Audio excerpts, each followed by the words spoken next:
ഈ വിഷയത്തിൽ ഇപ്പോൾ സംഭവിച്ചത് എന്താണ് എന്നാണ് നമുക്ക് മനസ്സിലാക്കാൻ കഴിഞ്ഞിട്ടുള്ളത്. ഇവർ കൃത്യമായി തന്നെ വഞ്ചിക്കപ്പെട്ടിരിക്കുന്നു എന്നാണോ നമുക്ക് മനസ്സിലായത്? ഇതിൽ പഞ്ചായത്തിന്റെ എന്തെങ്കിലും വിശദീകരണമുണ്ടോ?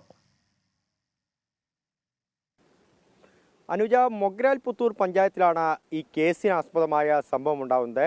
ഈ അടുക്കത്തുബയൽ സ്വദേശിയായ സാവിത്രിക്ക് ലൈഫ് മിഷനിൽ വീട് പാസ്സായി എന്ന് ഈ പഞ്ചായത്ത് അധികൃതർ വാർഡ് മെമ്പർ മുഖേന ഇവരെ സാവിത്രിയെയും കുടുംബത്തെയും അറിയിക്കുന്നു. അതിനുശേഷം കുറച്ച് ദിവസം ഈ വീടിനെ കുറിച്ച് വിവരമൊന്നും ഉണ്ടായില്ല. അങ്ങനെ സാവിത്രിയുടെ മകൾ നിഷയും സാവിത്രിയുമൊക്കെ ഈ പഞ്ചായത്തിൽ പോയി ഈ കാര്യങ്ങളൊക്കെ അന്വേഷിച്ചു. റേഷൻ കാർഡൊക്കെ കൊണ്ടുപോയി അന്വേഷിച്ചു.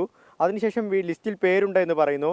വാർഡ് മെമ്പറോട് ചോദിച്ചപ്പോൾ village extension officer M Abdul നാസറിനോട് ഇക്കാര്യം അന്വേഷിച്ച് അതിനുശേഷം നടപടി ഉണ്ടാക്കാമെന്ന് പറയുന്നു. തുടർന്ന് ഈ വീട്, നിലവിലുണ്ടായിരുന്ന പഴയ വീട് പൂർണ്ണമായും പൊളിച്ചു നീക്കാൻ സാവിത്രിയോട് ആവശ്യപ്പെടുന്നു. അന്നേ സാവിത്രി ചോദിച്ചു, ഈ വീട്ടിലെ ഒരു റൂമും അതുപോലെ തന്നെ ഒരു ബാത്റൂമും, കാരണം 2 ആൺമക്കൾ ശാരീരിക മാനസിക വെല്ലുവിളികൾ നേരിടുന്ന ആളുകളാണ്. ഈ വീട്ടിലെ അച്ഛനും അമ്മയും ഹൃദയ സംബന്ധമായ അസുഖങ്ങൾക്ക് ചികിത്സയിലുള്ള ആളുകളാണ്. അതുകൊണ്ട് ഒരു റൂമും ഒരു ബാത്റൂമും വെച്ച് ബാക്കി പൊളിച്ചു നീക്കിയാൽ മതിയോ എന്ന് ചോദിച്ചു. പക്ഷേ ഈ village extension officer M Abdul Nasar അതിനെ സമ്മതിച്ചില്ല. തുടർന്ന് ഈ വീട് പൂർണ്ണമായും പൊളിച്ചു നീക്കുന്നു. വിവാഹം കഴിച്ചയച്ച മകളുടെ സ്വർണവും അതുപോലെ തന്നെ വായ്പയും എടുത്ത് ഈ പുതിയ വീട് നിർമ്മിക്കാനുള്ള കുഴൽ കിണർ ഉൾപ്പെടെ അവർ കുഴിക്കുകയും തുടർന്ന് വീടിനുള്ള ചില സാമഗ്രികളൊക്കെ തന്നെ വാങ്ങുകയും ചെയ്യുന്നു. അപ്പോഴാണ് പഞ്ചായത്തിൽ നിന്ന് മറ്റുള്ള വിവരങ്ങളൊന്നും തന്നെ, നടപടിക്രമങ്ങളൊന്നും തന്നെ പൂർത്തിയാവുന്നില്ല. മറ്റ് വിവരങ്ങളൊന്നും ഈ പഞ്ചായത്തിൽ നിന്ന് അറിയിക്കുന്നില്ല.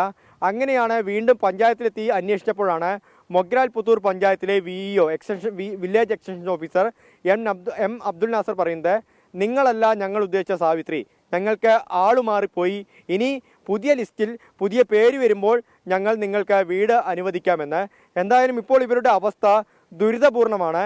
ടാർപോളിംഗ് ഷീറ്റ് കൊണ്ട് നിർമ്മിച്ച ഒരു കുടിലിൽ, ആ കുടിലാണ് ഇവരിപ്പോൾ താമസിക്കുന്നത്. ആ ഷെഡിൽ ഒരു അടച്ചുറപ്പുമില്ല. 2 മക്കളുണ്ട്, ശാരീരിക മാനസിക വെല്ലുവിളികൾ നേരിടുന്ന 2 മക്കളുണ്ട്. ഹൃദയ സംബന്ധമായ അസുഖങ്ങളുള്ള ഈ സാവിത്രിയും സാവിത്രിയുടെ ഭർത്താവ് മിത്രനുമാണ് ഇവർക്കൊപ്പം താമസിക്കുന്നത്. എന്തായാലും ഇവരുടെ അവസ്ഥ ദുരിതപൂർണമാണ്.